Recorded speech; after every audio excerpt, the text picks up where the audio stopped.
Get your seatbelts on. It's going to be a wild SFL postgame show. And it's next.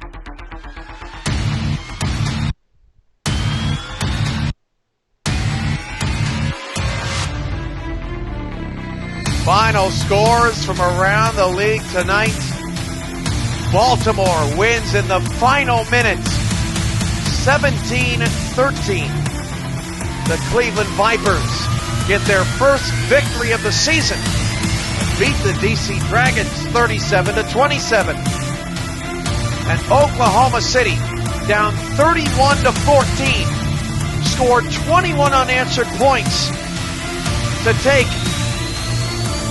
a 35-31 advantage, only to give up a Miles Morales touchdown, only to get into field goal range with seconds remaining to try to tie the game when Jimmy Cash forces a fumble on Tiberius Bovine, who was a monster in this game, and Santa Fe escapes 38-35.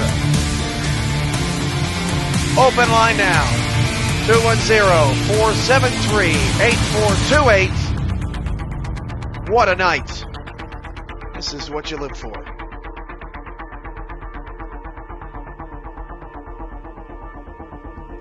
Trying to get our stats pulled up here.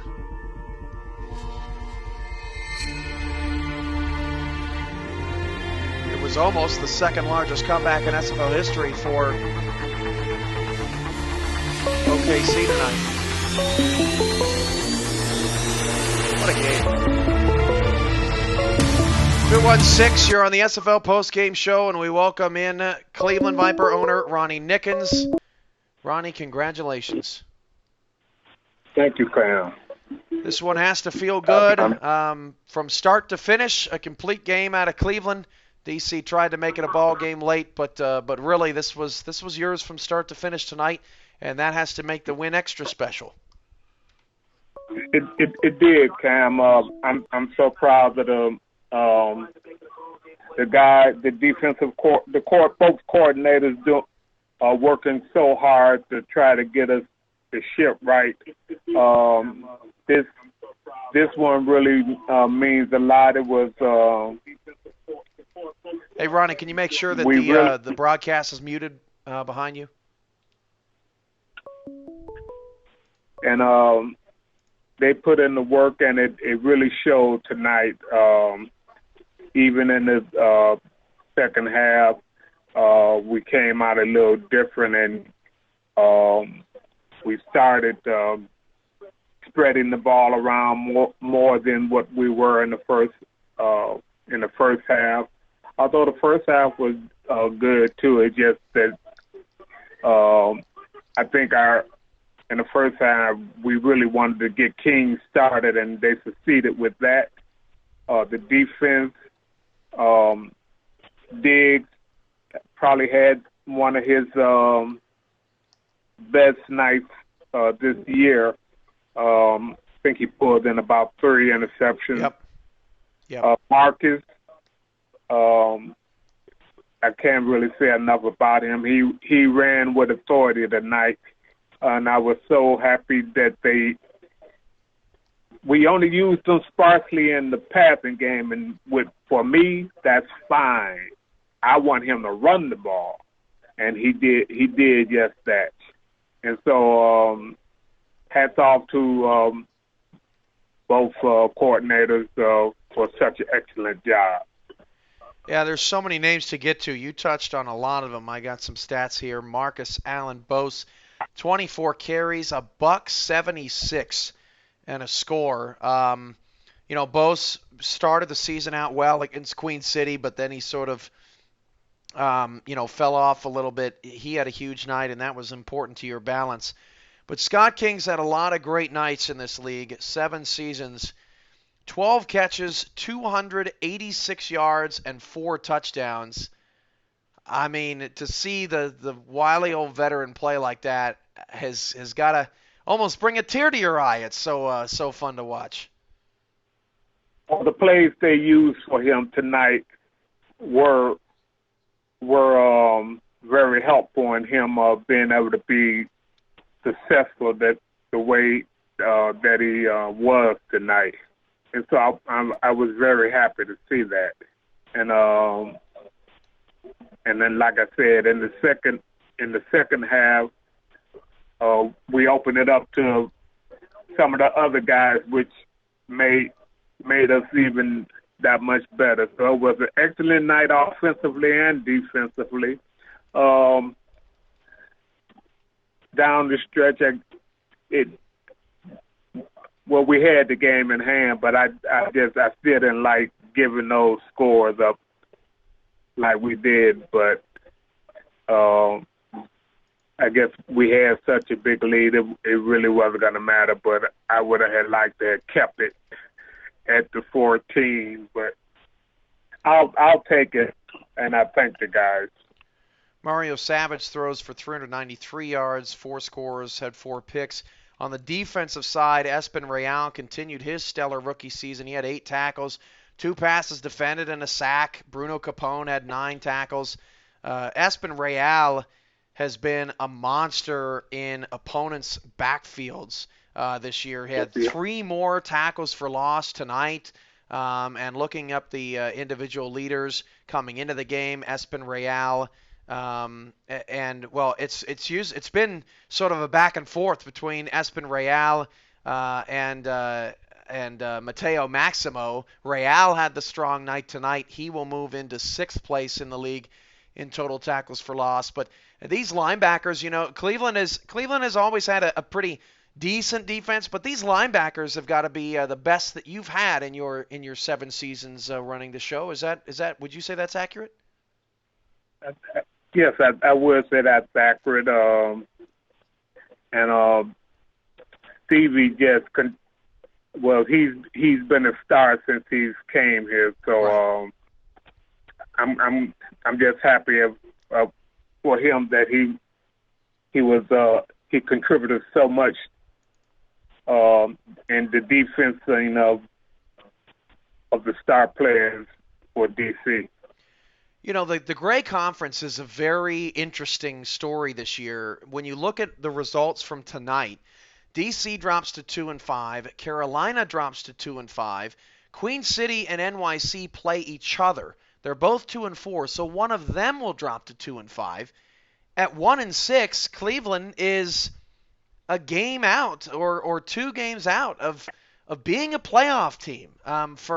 For all of the woes and for all of the struggles and the shocking losses that Cleveland had at the beginning of the season, I don't think I ever thought that we would ever, at a point in the SFL, be saying a 1-6 team still has a legitimate shot with a lot of football left to be played. But that's the shot this team now has. Yeah, it's promising. I just want us to keep working and try. Just see if we can try to turn this season around. It's been a very difficult season, but I know my guys have been hard at work trying to get us on track, and hats off to them for what they did tonight. Cleveland has the NYC Sailors next week at home. That's going to be a big game.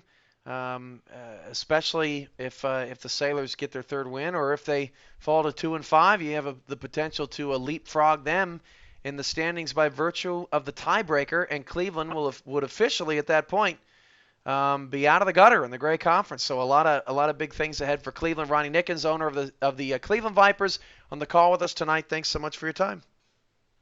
You're welcome, Cam. Have a good night. All right, you too. Open line now, 210-473-8428. Things just getting started. While we're waiting on our next call, I have to talk about this Oklahoma City game. What a wild game. I couldn't believe it. I still can't believe it. What happened to the Renegades tonight, coming all the way back and then giving it up. 828, you're on the SFL Postgame Show. It's James Klein. Hey, Mr. Klein, make sure you got us muted in the background there. Yeah, I do. Well, every team suffers tough losses throughout every SFL season. This one in particular may sting just a bit more. It's the second time you've lost at home in the last minute, and it's actually your second straight home loss. But your initial thoughts from seeing how the team played tonight? I thought we played well. I know my coordinators, they both have been really working their tails off.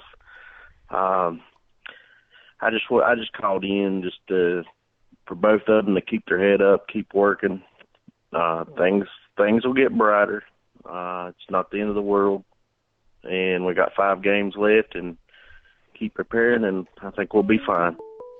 You know, the nice thing and I'm as a person, as an individual, I'm not big in moral victories, but as a journalist, I certainly am. Carolina had 312 yards of total offense tonight. That's not too shabby. The defense played very well, and the offense with 14 first downs, they seem to move the ball with more consistency and more opportunity tonight, with a little bit more variety. Just couldn't get the points on the board.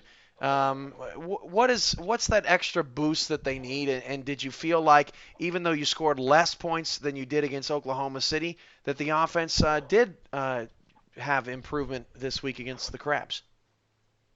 I think Sham's done a really good job on adjusting, looking at film and adjusting what we need to do to attack the opposing teams.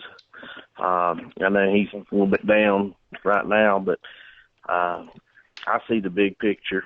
We're constantly learning, and you know, I don't like losing, but I'm pleased with what my team's trying to do. 2-5, Carolina is now sort of. I mean, you're still sort of in that muck with the rest of the Grey Conference. There's still a lot of football left to be played. 2 games left with Louisville, 1 game left with Dallas. That's certainly not the easiest 5-game stretch for the Skyhawks. So how does a team go from losing by 4 to the leader of the North Division to trying to figure out how in the world you're supposed to stop Louisville? Hopefully Dallas will give you some game film on Wednesday night, right? That would be nice, but I have total faith in my guys. And you know that if you look at our schedule, we've had some really good teams that we've played, and I also feel that we've got a shot with these guys that we got coming up. So like I said, I'm not too worried. I just know that these guys are putting in a lot of work, and I just want to let them know that I still believe in them. How upset are you at Mike Osai that he did not catch more balls in the first half there? Well, what I really wanted to see is Maurice come out with a W. He played really well tonight, and I think he's there's going to be some people that just really ain't going to say negative things towards Maurice from now on. He played really well tonight. Yeah, Mike Osai, 4 catches on 10 targets. You don't often see that out of a big play receiver. 63 yards. Blake Chance had 8 tackles. And looking at Spurgeon's final numbers, 4 passes defended along with 5 tackles. You can't ask much more out of a corner. No. I thought all around we played really well. It just, you look at last week's game, we had two punts blocked. How often does that happen? And then this week, right. Just something else goes wrong. So, I mean, we're right there. Eventually it's going to turn in our favor. Yeah, you had two punts blocked last week. You had a non-star player return a kickoff, and then tonight Mike Osai catches a ball off his helmet. Yeah, I know. I mean, you just can't stop that. It's funny, but yeah. TJ Kang SFL says in the chat, Carolina had a perfect game plan tonight on both sides. So some props to you from Baltimore's side of the field. Well, I think we've had some really good game plans, and you look at the Santa Fe game. We did really well with them. I think other teams picked up on what we did. So, I think we're there. We just got to push through and get some wins. James Klein, owner of the Carolina Skyhawks. Happy to have you with us, man. I appreciate it. All right. Thank you very much. Thanks. Open line now, 210-473-8428. The Renegades, you got to hear these numbers from Tiberius Bovine tonight. There were some sensational numbers in this Oklahoma City game. Oklahoma City outgains Santa Fe 536 to 373. Santa Fe was held to 3 rushing yards. Oklahoma City had 28 first downs. I think that's got to be a franchise record for first downs for the Renegades.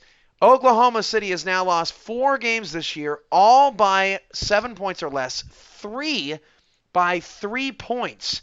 And in all 3 of those games they lost by 3 points, they outgained their opponent. How about that? 6 turnovers tonight for the Renegades was a big difference. And points off turnovers, 17-7 in favor of Santa Fe. Nehemiah Andrade had a 98-yard interception return for a touchdown. Oh, and also Oklahoma City's offense was on the field for 9 more minutes than Santa Fe's. 2-4-0, that's DC owner Jermaine Smith. And Jermaine Smith is probably a little upset. No, I'm not. Oh, okay. Well, what are you then? I'm just me. Got any questions for me? Yeah, I do.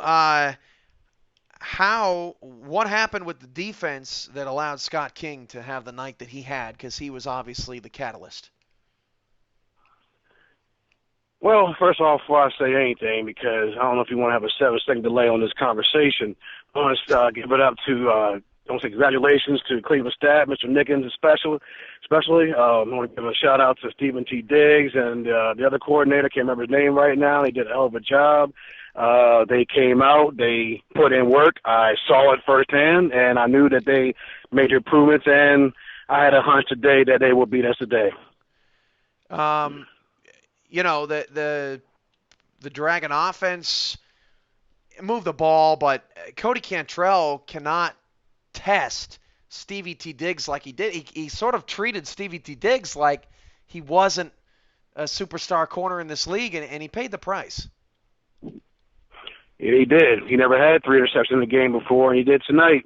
And, once again, we did not put him in the right position or anybody in the right position to be successful tonight. And to be very blunt, that we play like straight up shit tonight. We play like shit beginning all the way to the very end. We tied it up for, till 14-14, but, that was just the AI trying to mess with me a little bit. But for the most part, we play like straight garbage from start to finish. Does it hurt twice as bad that now, for the first time all season, you really are playing catch-up in the division after Baltimore pulls a rabbit out of their hat in the last minute? Yeah, I mean, it is what it is. They're going, Baltimore's always tough. They're going to put in their work to get their wins, and we have to do the same. And, we didn't make the proper adjustments to be successful, and it unfortunately it showed today. It's just, it is what it is. We can't, I don't want to hear anybody this week talking about, swing passes. I'm done hearing that bullshit because everybody need to be quiet on the Dragons. Everybody need to shut up because we played like straight up shit today. Offense, defense, special teams, and we got beat straight up. We got manhandled. We got treated like a wet food stamp tonight, stomped on the ground. And so there's nothing else you can say about it. I mean, I'm not really mad. I'm just disappointed because we're better than this, and, we're not showing it right now. What is your assessment of Jon Snow? In the first 3 games, he had 24 tackles. In the last 3 games coming into the night, he only had 15. In the first 3 games, he had 4 interceptions. In the last 3 games, he had 1.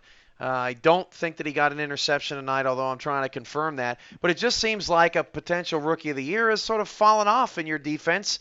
And what happens when a player does – I stand corrected. He did have a pick tonight for 51 yards. But what happens when a player sort of falls off in a defense? What is that a result of? Well, we can start off by, the actual – user player not being active, not being a no-show, and we not being a no-show, it's like, well, to me, it kind of reflects on the field. You know, look at other teams. They have unity. They have a lot of participants. Therefore, what I'm hearing, they're always engaged in the chat. Therefore, they're successful. On us, that particular player, he showed up beginning, then all of a sudden, he's no longer here. I do not know why. I'm not as bad, and so it reflects itself on the field. And yeah, he got that one pick, but that was just all for show. Yeah, John Snow, I'll give him some credit. 2 tackles solo, 2 passes defended. Did have 6 assisted tackles, so he was there around the ball. But still, Snow and the rest of that DC Dragon defense struggling just a bit. So 2-5, Queen City's next week. Queen City could be 2-5, or they could be a game up on you in the division. You play Queen City once, you beat them, you own the tiebreaker, and you move on from the Corsairs. Just gotta fight on to next week, I suppose. Yeah, we just gotta, we gotta make sure we get in there and we gotta just put in some major work because, like I said, there's 5 games left. So, yeah, 5 games and we gotta win them all. There's no excuse. One more loss, we're not seeing the playoffs. And after tonight, I really don't want to go to playoffs. We don't deserve to go to playoffs playing like some straight up garbage like we did tonight. So we just got to put in work, and we got to just get inside this game and just like a mad scientist, and so we can be able to win. And that's just all to it. Jermaine Smith, owner of the DC Dragons, thanks so much. All right, you're welcome. Well, Smith with some words. He's obviously frustrated. On the flip side, Cleveland finally has nothing to be frustrated about as they beat DC 37-27. Going back to this open line now, 210-473-8428. Going back to this Baltimore game, Prince Escobar was a king tonight. 9 catches, 165 yards, 2 touchdowns on 9 targets. He did not drop a single ball. He did not miss out on a single catch. He really had a strong night. Daley Holder, a strong night, 3 catches, 33 yards. How about the defense, though? 2 scoops. Let's hear from 2 scoops, Eddie Gage tonight. 16 tackles for Eddie Gage, 12 solo, 4 assisted, 3 of them tackles for loss. He was terrific tonight, and just was sort of the catalyst for the Baltimore Crab defense to take the Crabs to 4-3. Baltimore is above 500 for the first time all season, as the Crabs will take on Dallas next week in what could be a very important game, depending upon if Dallas wins or loses. If Dallas loses to Louisville on Wednesday and falls to 5-2, you're talking about a potential playoff matchup happening in Week 8 and a potential fight for home field advantage. 585, you're on the SFL postgame show. Hey, it's Matt Wilson. Hey, Mr. Wilson. Boy, that was one hell of a game. That was. Oof. That reminded me of the Carolina game where I threw that touchdown at the last second. Yeah, I mean that was another game winner for you. But before that, walk me through because I saw on the sidelines you were a little upset with the coaches. Hey, I understand we want to run the clock out, but good Lord, we cannot run against this team. We've been able to run in the past. No, they had to run on lock. What was that? Yeah, they had to run on lockdown, and I was just getting frustrated. I'm like, you got to take a chance. If you're just going to play conservative all game long, you're going to lose. And we almost lost. I mean, I was worried about safeties. I mean, if we had a safety, we would have lost. Could have lost by even more. I don't know. It was rough watching that.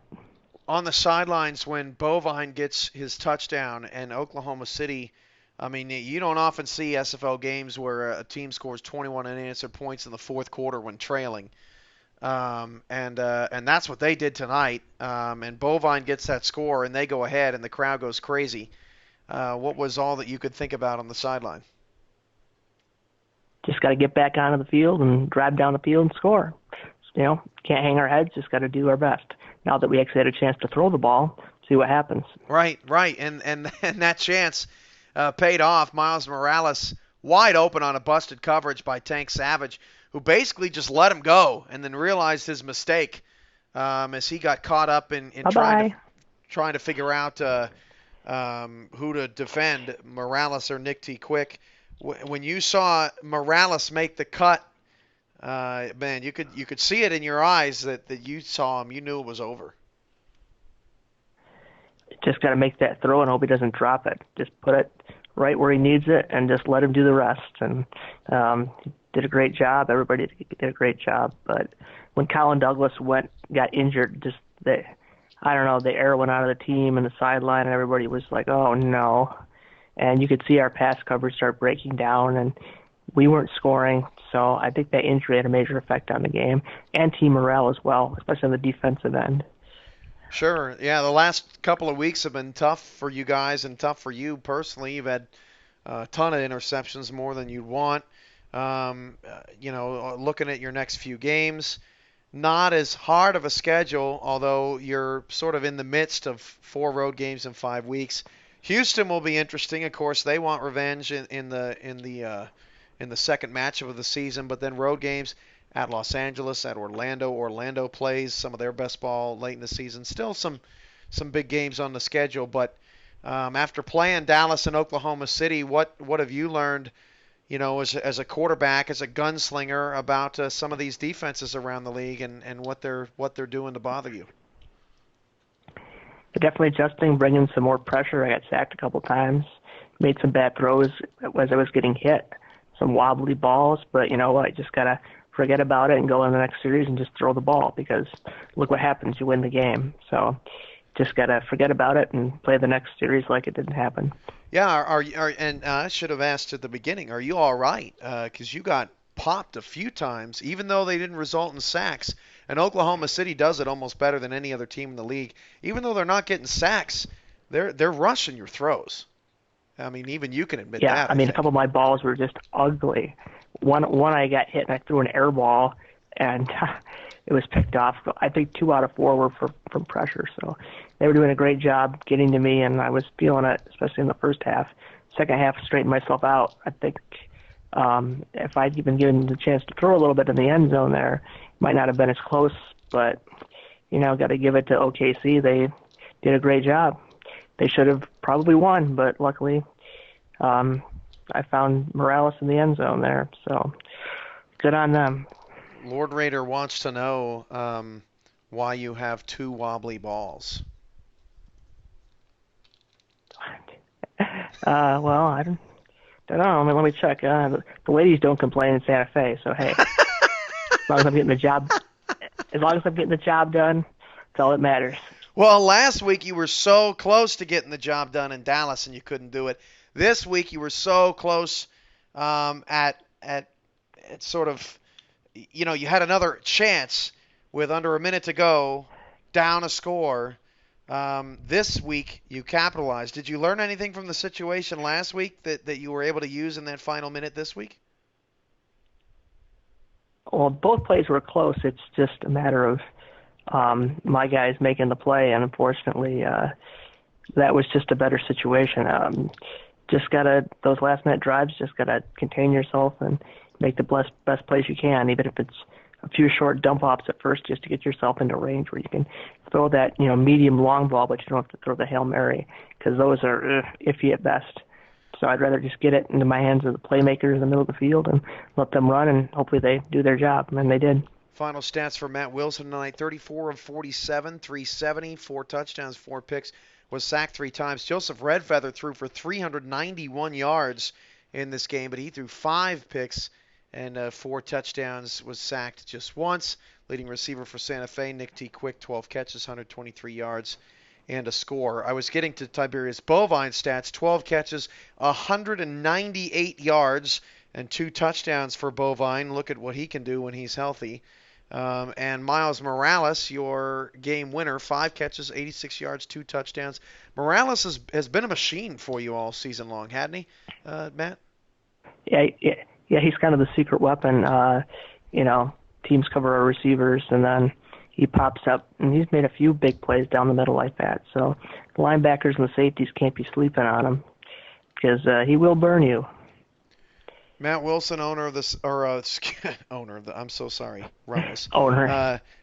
Sorry, Ramos. He owned the offense tonight, and he's the quarterback of the Santa Fe Gorillas. Thanks for the time, Matt. No problem, Cam. Have a great night. You too. Open line now, 210-473-8428. Again, running down the finals if you're just tuning in. Baltimore 17, Carolina 13. And last-minute touchdown to Prince Escobar wins it for Baltimore. Cleveland gets their first win of the night, 37-27. And Oklahoma City suffers another crushing heartbreaker as Tiberius Bovine fumbles. The fumble is recovered by the fumble is forced by Jimmy Cash. And actually, everyone is talking about Colin Douglas's injury. But did you know that the fumble was actually recovered by Colin Douglas? He came back into the game. I'm not sure that anyone saw or noticed, but it was Colin Douglas who came back from injury who recovered the fumble and ended Oklahoma City's efforts to try to either win the game or force overtime. So even though Douglas did not have a full night on the field, he had a big night. And Jimmy Cash, I mean, this guy is cementing himself as the Rookie of the Year. Still haven't heard from him on the postgame show and would love to one of these days. But he had a forced fumble. He also had an interception. And he had a pass defended. I mean, Jimmy Cash was all over the field. I mean, he's one of the smallest guys on the field. And he's getting things done. He also was the second leading tackler for Santa Fe. He had 9 tackles. Unbelievable. So as we wait for our next caller, again, shout out to @Sage the Great. I have so much trouble saying that name. I don't know why tonight. On his victory in the $50 SFL gear giveaway. Hope he's got some friends to buy some gear for and spread the word about the SFL, or maybe he is just going to hoard it all for himself. And it should be an interesting night moving forward. Wednesday night, the schedule across the league, of course, the big game is the game of the week, but we also have Los Angeles and Houston. We're hoping that Andy Hamilton will make his play-by-play debut in that game. He's battling a bit of a head cold. I seem to be okay. Actually, my headache surprisingly has subsided a bit than it was at kickoff. I don't even know how that's possible. But Houston and Los Angeles will battle in a battle of 2 and 4 teams. And then also across the league, still in the Teal Conference, we'll have the Orlando Intimidators and Tallahassee Pride, a battle of 3 and 3 teams, a battle of Florida there. Well, we're going to wrap up the post-game show. And we had a fantastic night of games this evening, and it was just outstanding. Baltimore wins by 4. Santa Fe wins by 3. They improved to 6-1, and Cleveland finally off the schneid gets the win. Enjoy Monday Night Football, everybody, and Mike Osai, enjoy your birthday and enjoy the win. Again, the final score from the main network: Baltimore 17, Carolina 13. I'm SFL play-by-play and Commissioner Cameron Irvine saying we will see you tomorrow night for the SFL State of the League Address, 6 Central, 7 Eastern. Do not miss it. Be there for the start of a new day. Have a great night, everybody. Good night.